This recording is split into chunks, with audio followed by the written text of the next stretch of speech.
下面我们看一下第3小节有关焊接应力与焊接变形。那这一小节是教材第5版和第4版相比没有什么太大的改动哈。首先降低应力的措施，我们看大标题下小标题，有3个设计措施，有9个这个工艺措施，所以加在一起一共是12个措施，这就是可以考对比考选择题的地方。那一共是12个，我们记住少的，然后考试时用排除法。当然那个多的那个工艺措施的多的这个合理的焊接工艺措施当中，也要注意去通读一下，防止措辞不准确。首先看一下3个设计措施。第一个是减少焊缝的数量和尺寸，可以减少变形量，同时降低焊接应力减少焊缝的数量。第二个是避免焊缝过于集中，从而避免焊接应力峰值的叠加。第三个是优化设计结构，将容器的接管口设计成翻边式，少用沉插式。所以这3个设计措施中，前2个都带关键词焊缝，焊缝属于设计措施，焊接属于工艺措施了。焊缝是个名词，焊接又是个动词了，所以这里要注意设计措施和工艺措施的区别。另外第3个是带关键词设计，当然是设计措施了。好，下面再看工艺措施。工艺措施一共讲了9个，我们来读一下9个标题，包括可以采取较小的焊接线能量，合理安排装配焊接顺序，进行层间锤击，预热拉伸补偿焊缝收缩。还有焊接高强度钢时，选用塑性较好的焊条，预热交清处理，焊后热处理，利用振动法来消除焊接残余应力，这些都是降低焊接应力的措施了，属于工艺措施。而工艺措施中，这些基本上都有关键词焊接，刚才说了，带关键词焊缝的属于设计措施，带关键词焊接的属于工艺措施。好，比方说我们来看一下，这是15年的一道多项选择题，降低焊接应力的措施有什么？这个就是考核降低应力的措施，但它不区分设计措施和工艺措施，这个相对来讲可能要容易一些。A. 构建设计时尽量减少焊缝尺寸，减小焊缝尺寸，这个是降低应力的设计措施。B. 将焊缝集中在一个区域，这就错了，焊缝应该分散布置，不能够集中，焊缝集中的话更容易引起应力了。C. 焊接时采用较小的焊接线能量，采用较小的焊接线能量，这个属于工艺措施。D. 焊接过程中进行层间锤击，这个选项最容易出错。我们教材中说了层间锤击，但是层间锤击不是焊接过程中，前面这个过程中这个状语就是画蛇添足的，所以大家要注意，有的时候有的选择题的选项可能会画蛇添足。这个层间，如果说层间锤击这个没错，但是层间锤击不是焊接过程中，应该是焊接完了以后层间锤击来释放焊接应力了，不是焊接过程中，所以 D 选项不能选。最后焊接前对构件进行整体预热，也就是焊前预热，这个属于降低焊接应力的措施，所以这道题我们答案只能选 A、C、E， 特别是层间锤击是指焊后层间锤击，而不是焊接过程中的层间锤击。这是这一道题目有一定的难度，容易出错的就是 D 这个选项容易选进去了。好，下面我们再来看一下焊接变形的危害以及预防焊接变形的措施。首先对于焊接变形的危害读一下有一定的印象。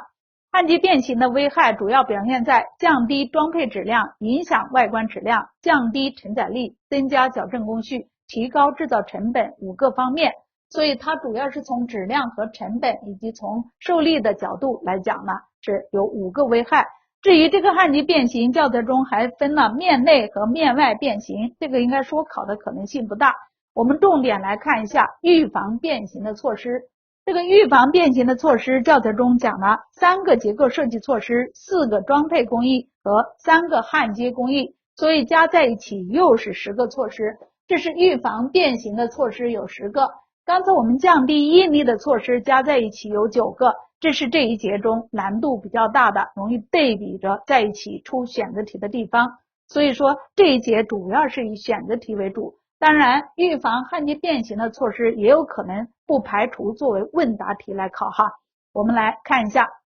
预防变形的措施，第一个是合理的结构设计，合理的结构设计又包含3个措施。第一个，合理安排焊缝位置，而焊缝位置怎么样才是合理的呢？第一个，合理安排焊缝位置，焊缝位置往往是要对称的、分散的来布置。第二个，合理选择焊缝数量和长度。焊缝长度的话，我们前面在降低应力的时候也说过，应该是选用长度，尽量的焊缝的尺寸要短一些，如果焊缝太长的话，更容易引起变形了。最后是选择合理的坡口形式，而这个坡口形式，比方说我们教材中举例子了，带对称的坡口，像 X 坡口、U 型坡口这样的坡口就容易保证焊透了，就能够预防焊接变形。所以进行合理结构设计这3个当中，前2个都带关键词焊缝，就跟我们刚才降低焊接应力的设计措施中也带关键词焊缝一样，再加上一个坡口形式。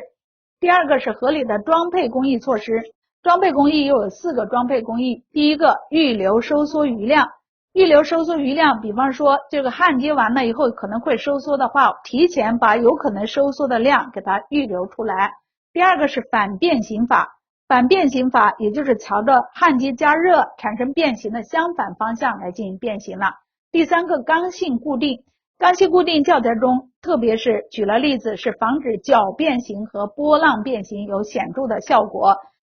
教材中也举了例子，比方说为了防止薄板焊接时变形，常在焊缝两侧采用型钢、压铁、楔子来压紧固定，还有在橱冠、组焊、球冠焊接时采用弧形加强板、日字形夹板进行刚性固定，这都是预防焊接变形的措施。刚性固定。最后，合理的装配顺序，带关键词装配，当然是装配工艺措施了。这是4个装配工艺。然后我们再看一下3个焊接工艺措施。3个焊接工艺措施这个比较简单，都带关键词焊接。第一个，合理的焊接方法；第二个，合理的焊接线能量；第3个，合理的焊接顺序。所以带关键词焊接的属于焊接工艺措施，带关键词焊缝的属于结构设计措施。然后我们再注意一下4个装配工艺，这样的话这10个当中抽出来5个考多选题，应该就容易选出来了。那我们来看一下这个焊接工艺措施。第一个，合理的焊接方法是尽量用气体保护焊等热源集中的焊接方法，不宜用焊条电弧焊，特别是不宜选用气焊，这是合理的焊接方法。那这里气体保护焊的热源集中，比方说二氧化碳气体保护焊就是比较好的焊接方法。只不过我们现在教材把二氧化碳气体保护焊删掉了，我们前面补充讲了，就是在室外风速超过2米每秒的时候要采取防风措施。老版教材中二氧化碳气体保护焊是提的比较多的。第二个是合理的焊接线能量，合理的焊接线能量就是较小的焊接线能量来减少有效的减少变形了。第3个，合理的焊接顺序和方向，特别教材中举了这个例如，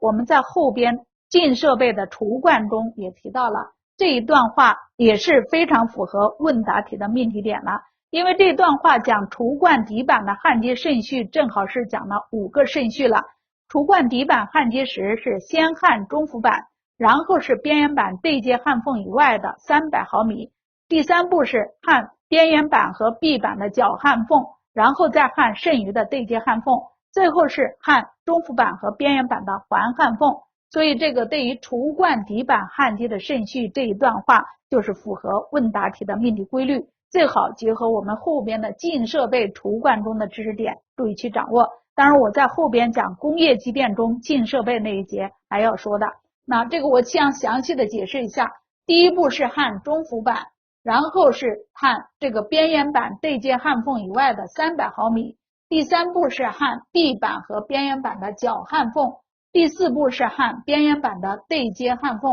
最后是焊中浮板和边缘板的环焊缝，是分成5步。我们来看一下，就是这个橱冠底板的排版图。先焊这个中浮板的，这是第一步了。中浮板就是中间的这些是先焊的，这是第一步。然后是焊边缘板对接焊缝的300毫米，这是边缘板的对接焊缝靠外的300毫米，靠外300毫米，这是第2步了。第3步是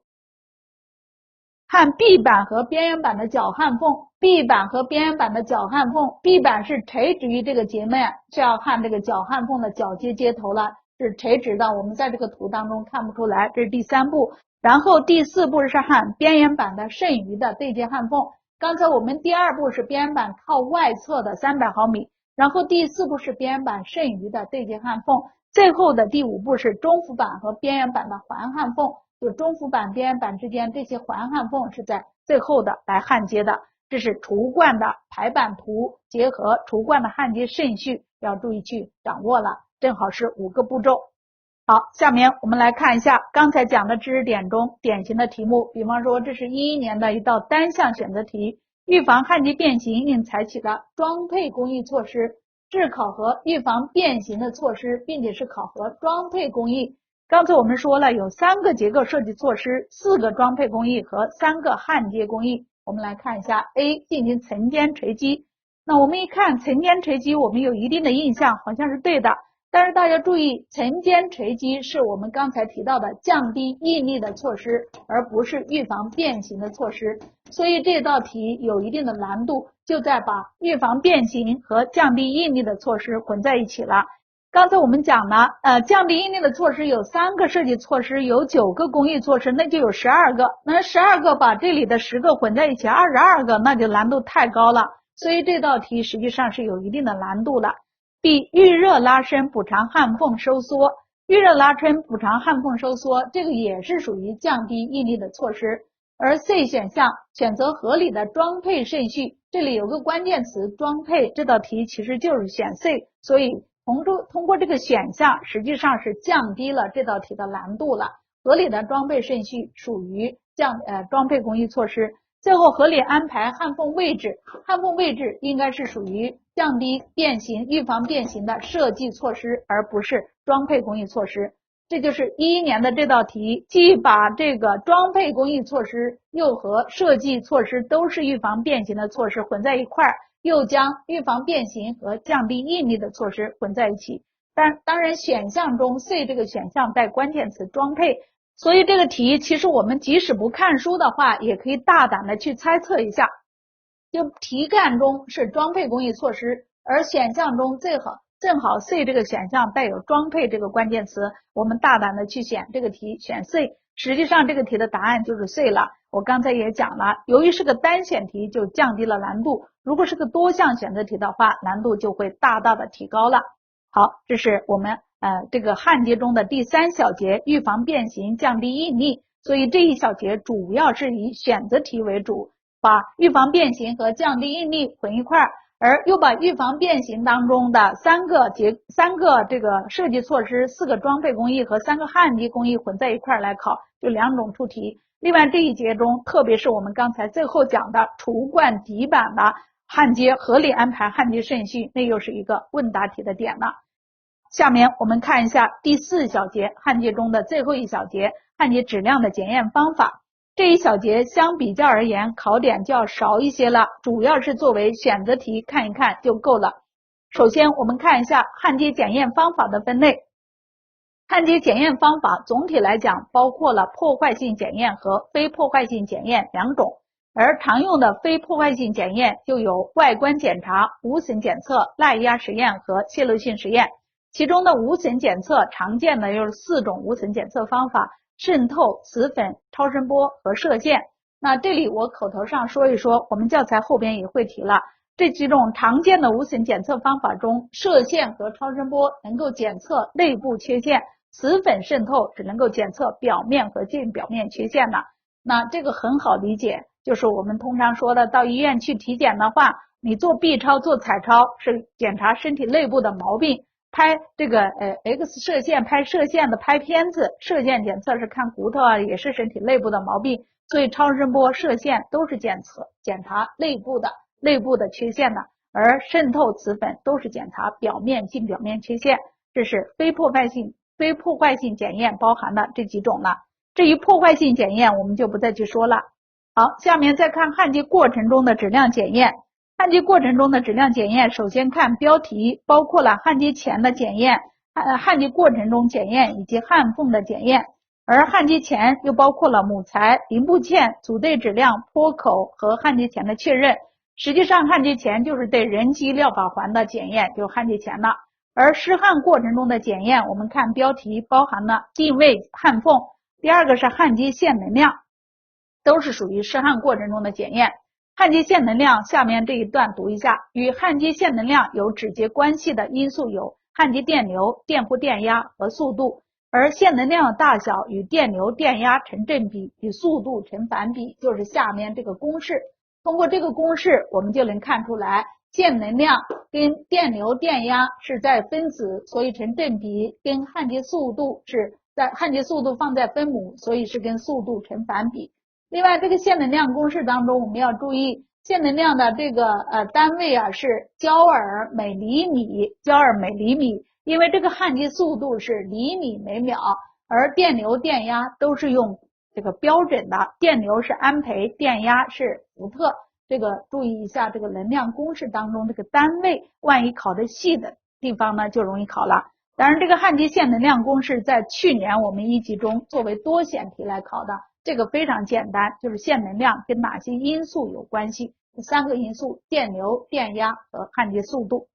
好，下面我们看第3个焊接过程中的检验是多层多道焊的检验。第4个是后热，后热是按规定进行后热的焊缝，要检查加热范围、后热温度、后热时间，形成记录。检查是检查3个吧，检查加热范围、后热温度、后热时间3个关键词，多项选择题的点。另外我们刚才说了，本身这个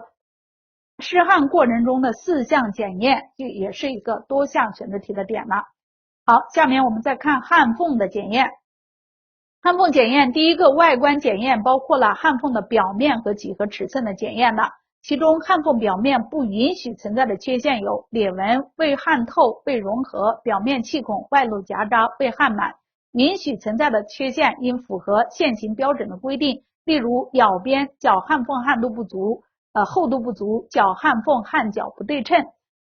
那么这一段是典型的考多选题的地方，不允许存在的缺陷列举了有这么6个不允许存在。当然这一句话最好作为问答题的点去掌握，因为我们第一章后边的在专业技术这一块，比方说像进设备，还有像这个防腐当中，这个对于焊接表面焊缝检查不允许存在的，这个跟这个也有一定的关系，6个不允许。然后这里允许存在的，例如允许存在的有3个，咬边、角焊缝厚度不足以及角焊缝焊角不对称，这是允许存在的。其中这个咬边的深度、咬边的长度，我们在后边专业技术中有的，所以这一段主要是第一句话哪些不允许存在，这是一句话6个关键词就可以直接考问答题了，裂纹、夹渣、气孔，然后3个未融合、未焊透、未焊满。这样去记的，3个加3个去记，一共是不允许存在的6个缺陷了。好，下面再看无损检测。无损检测我刚才说了，常用的无损检测就是4个无损检测方法，其中射线超声波检查内部缺陷了。另外注意一下这个代号，射线的代号是 RT， 超声波 UT， 紫粉 MT， 渗透是 PT， 这个代号有一定的印象，防止我们这个考题背景资料里直接用代号，你不知道它是什么无损检测方法，你得要清楚了。好，下面再看无损检测的技术要点。这个点呢，3个要点主要也是作为选择题的点有一定的印象。